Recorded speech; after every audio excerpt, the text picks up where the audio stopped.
کو غلطی لگ گئی ہے بات کرنے میں، یعنی ساری روایتیں لکھ کے بھی تسلیم کرنے کو تیار۔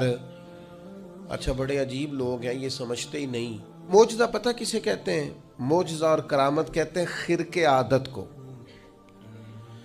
خرق عادت کا مطلب ہوتا ہے عادت کو پھاڑ دینا۔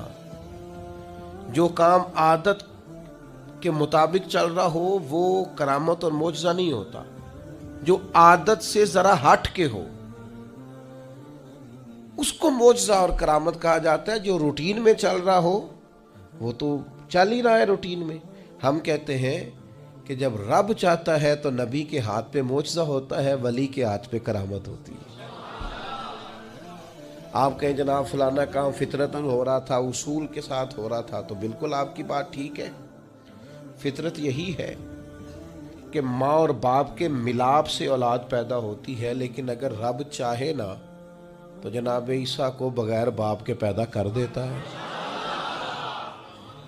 فطرت یہی ہے کہ بچے عمر کا کچھ حصہ طے کرنے کے بعد 3-4 سال کی عمر میں جا کر گفتگو شروع کرتے ہیں، لیکن اگر اللہ چاہے تو قرآن کہتا ہے کہ جناب عیسیٰ پنگوڑے میں کہتے ہیں انی عبد اللہ آتانی الکتاب، میں اللہ کا بندہ ہوں اور کتاب لے کے آیا ہوں۔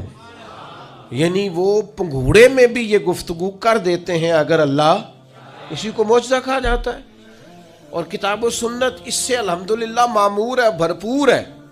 آپ کبھی غور فرماتے جائیں، دیکھتے جائیں، فطرت تو یہی ہے نا کہ مادرزاد اندھا، کوڑا، برس کے مریض، یہ سارے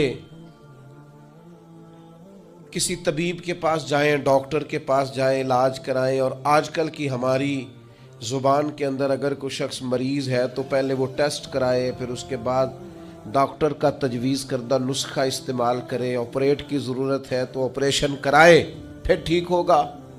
لیکن اگر چاہے نا رب اور دے اپنے نبی کو معجزہ، تو پھر قرآن کہتا ہے کہ جناب عیسیٰ علیہ السلام اگر مادرزاد اندھوں کو اور کوڑوں کو ہاتھ پھیر دیں تو اللہ شفا عطا فرما دے۔ اور یہ تیسرے پارے میں آپ کو میسر آئے گا، ملے گا۔